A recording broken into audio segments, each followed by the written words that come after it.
This is one jail guard's base salary, a little over $45,000. But in 2017, when the year was over, this is what that jail deputy took home, $109,000.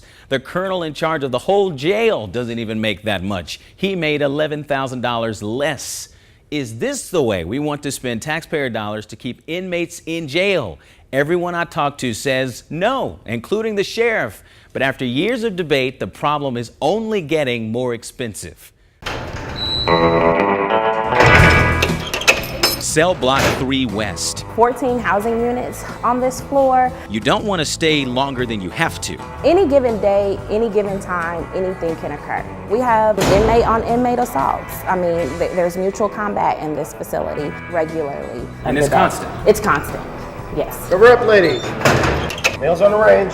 But if you work for Deputy Chief Tanisha Creer, it pays big to stay as long as you can. Sounds like a job that should pay six figures.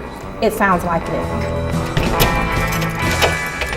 Overtime at the Marion County Jail has skyrocketed by 535% from just $676,000 in 2014 to more than $3.5 million in 2017, an astronomical difference of nearly $3 million. And we had to know why. The simple answer, they can't keep enough guards on staff. As I stand here today, they have more than 900 people in this jail, more than 100 people on this floor, and only 3 deputies on this floor to make sure they're doing what they're supposed to do, and they are drastically and dangerously understaffed. For myself, anywhere between 4 to 6 hours of overtime a day, and maybe 1 or 2 days off, I'd come in. On your day off? On my day off, I would work as well. Deputy Kenyon Sincere Ladies, cover up! is not alone. He's just one of several deputies making tens of thousands of dollars over his base salary at taxpayer expense. We have the timesheets that show deputy after deputy clocking hundreds of hours worth of overtime. This guard worked more than 1,700 overtime hours in 2017, effectively working the equivalent of 2 full-time jobs at one place, the Marion County Jail. This guard's timesheet shows the deputy clocking 11 extra 12-hour shifts in 1 month. In 2017, he ended up one of the highest paid employees in all of Marion County at $105,000, several thousand more than their boss, who runs the entire jail. At the end of the year, there was a deputy, I won't give his name, and the amount of money he made more than I did at the time. And we thought, how does that happen? Well, he was working double shifts for months upon months. The numbers shocking, even for newly elected Sheriff Kerry Forrestall. I think there's no doubt it puts strain on people. We sat down with Forrestall within days of his taking office, asking why this excessive overtime is adding up. He admits they can't hire guards fast enough. That's why I'm working to raise the pay and reduce the number of hours that they would have to work. In the past 7 months, I've done approximately 628 hours of overtime. Most guards who don't take all that overtime quit within a year or two, leaving a constant 70 to 80 vacancies. A recent city-funded jail audit blamed the resignations on the pay scale. Third-year jail deputies make a little over $38,000.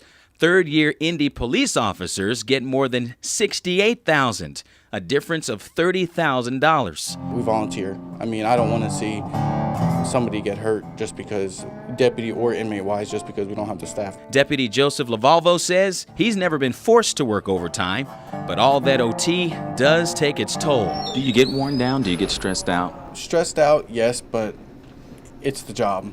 You do see health problems for the employee. You see the potential, a greater potential for mistakes. You see a lot of the negative consequences. UIndy professor and researcher Kevin Whiteacre says the sheer number of hours being worked by these deputies raises serious questions about safety. Everybody has a responsibility to help with this problem, this big problem. Sheriff Forrestall takes these concerns seriously. So if someone's working 1,600, 1,700 hours, what concerns do you have about their safety when they're in there that long? There's no doubt that the exposure they're put to every day is a dangerous situation. All jails are. It's never going to be a safe place. We need it to be the safest place that we can. Elected leadership turned a blind eye. For years, Forrestall's predecessor, former Sheriff John Layton, made it clear he needed help. The Marion County Sheriff's Office desperately needs more jail personnel. He focused on raising their salaries to stop so many from quitting. So it's not like they're getting rich here. We just want to be fair. Are you concerned about the burnout issue and, I am. and what that means? I am. I think that is a constant strain on people. You like doing it this way, or would you prefer it not be this way? I would love it to be fully staffed, but if this is the way it has to be done and I have to come in for overtime to make sure my fellow employees, my friends, my relatively family to be safe, I'll do it this way. The jail's now installing a new scheduling system that will staff guards more efficiently based on demand. Sheriff Forrestal is still lobbying the City-County Council to raise the guards' salaries. Frank Mickens, CBS 4 Problem Solvers.